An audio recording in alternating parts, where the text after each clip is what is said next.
اور اس کا واحد ایک علاج بھی اللہ نے عجیب رکھا ہے. اس کا علاج کیا رکھا ہے؟ مبوس ہو جاؤ گھروں کے اندر، یعنی گھروں کے اندر ٹک کر بیٹھ جاؤ، بس انسوشل ہو جاؤ، لوگوں سے ملاقاتیں بند کر دو. اس کا واحد علاج یہ ہے جو آج جو ہم کر بھی رہے ہیں. علاج مسجدوں میں ہمارے مسجدیں اس لیے بند ہو گئی کہ بھئی یہ علاج ہے. علماء کرام نے یہی فتوے دے دیے کہ علاج کے طور پر تو یہ کرنا پڑے گا. تراویح میں ایسی نہیں کریں گے آپ. حتیٰ یہ کہ اللہ کا سب سے بڑا گھر جو ہے بیت اللہ، اس کو بند کر دیا.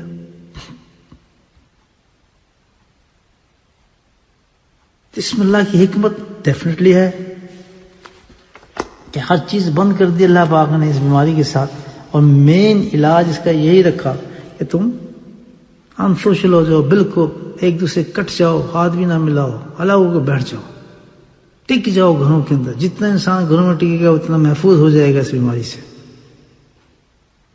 یہ علاج بھی اللہ ہی نہیں پیدا کیا نا. کوئی ویکسین نہیں دی، کوئی ٹیبلٹس نہیں دی، کچھ بھی نہیں کیا. بس کہا گھر کے اندر بیٹھ جاؤ، 7 days 14 days تنہائی کے اندر چلے جاؤ، ملنا ہی نہیں ہے آپ نے کسی سے. کیوں کہ بیماری ہے ہی ایسی ہے نا بھائی. ایسا یہ نہیں.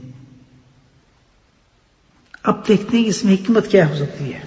نبی کریم صلی اللہ علیہ وسلم کے پاس ایک شخص آیا، صحابی حاضر خدمت ہوئے اور عرض کی جیسے صحابیوں کا انداز تھا. سبحان اللہ. عرض کی یا رسول اللہ صلی اللہ علیہ وسلم مجھے کوئی نصیحت فرما دیجیے.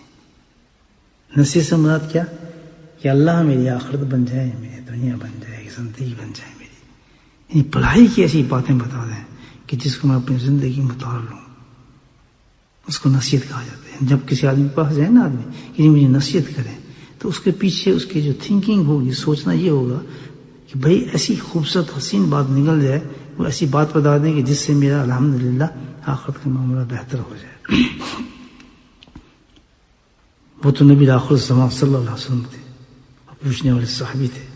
سبحان اللہ. وہاں تو صرف جنبش زبان تھی، زبان کا ہلنا تھا، تو وہ نصیحت الحمدللہ جو قیامت تک کے لیے ایک ثبت ہو جاتی تھی پوری انسانیت کے لیے کہ اس بات پہ جس نے بھی عمل کر لیا، اللہ اکبر، جنتوں کے دروازے ان کے لیے کھل جاتے ہیں.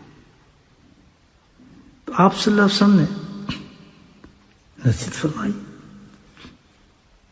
کہ بھائی 3 باتیں میں تمہیں بتاتا ہوں، اللہ اکبر، ان 3 باتوں پہ عمل کرو، جنت تمہارے پاس آ جائے گی.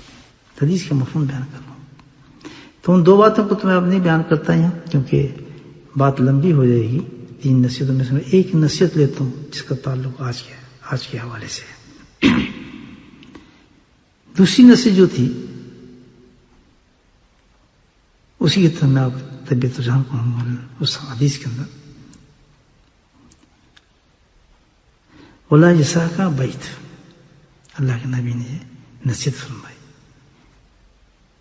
کہ بھائی دوسری نصیحت یہ ہے کہ تمہیں جنت تک لے جائے گی. ولا یسعک بیت، کہ تم اپنے گھروں کے اندر ٹک کر بیٹھ جاؤ، محمود ہو جاؤ، گھروں میں ٹک کر بیٹھو. سبحان اللہ. اب کسی کو کیا پتا تھا کہ کورونا آئے گا؟ کیونکہ اس قدر سارے فتنہ فساد جو ہوتے ہیں جب انسان بلا ضرورت گھروں سے نکلتا ہے، ساری بیماریوں کا یہ جو ہے ہماری گناہوں کی جڑ جو ہے گھروں سے نکل کر ہی ہوتی ہے. ساری جتنی آپ دیکھیں سوشل چیزیں کھلی ہوئی ہیں، جتنی بھی ہیں، ان کا تعلق گھروں سے نکلنے کا ہے. اگر آپ تناسب نکالیں کہ کتنے لوگ ضرورت کے حساب سے نکل رہے ہیں اور کتنے مرد اور عورتیں بے ضرورت نکل رہے ہیں، تو آپ کو بہت کم پرسنٹیج ایسی نظر آئے گی کہ ضرورت کے لیے نکل رہے ہیں. رات کو جتنے بھی نکلتے ہیں 99% بلا ضرورت نکلتے ہیں، اس کی کوئی ضرورت نہیں. ضرورت کا تو ایک کام ہے، کمائی کے لیے بندہ جا رہا ہے، کسی اور شاپنگ کے لیے جا رہا ہے، اس کا تناسب نکالیں تو بہت کم نکلے گا. تو اللہ کے نبی نے ایسا فارمولا پیش کیا جنت کے لیے کہ تم اپنے گھروں میں ٹک کر بیٹھ جاؤ، بلا ضرورت گھر سے مت نکلو. جس نے اس پہ عمل کر لیا ہزاروں برائیوں سے، گناہوں سے بچ جاتا ہے وہ شخص، تو پاک صاف ہو جاتا ہے وہ شخص. گناہ جو انسان کو دوزخ تک لے کے جاتے ہیں ان سے بہت ہی ہلکا ہوتا ہے انسان جو گھر سے کم نکلتے ہیں. آپ دیکھ لیں وہ لوگ جو گھروں سے بلا وجہ نکلتے رہتے ہیں، یار دوستی یہ کلب فلاں فلاں فلاں، اب وہ لوگ جو کہتے ہیں چھوڑو یار کیا جانا ہے، گھر کے اندر ہوتے ہیں. دونوں کی زندگی میں آپ دیکھیں گناہ بے انتہا فرق ہوگا گناہوں کا. کہ اللہ کے نبی نے جو فرما دیا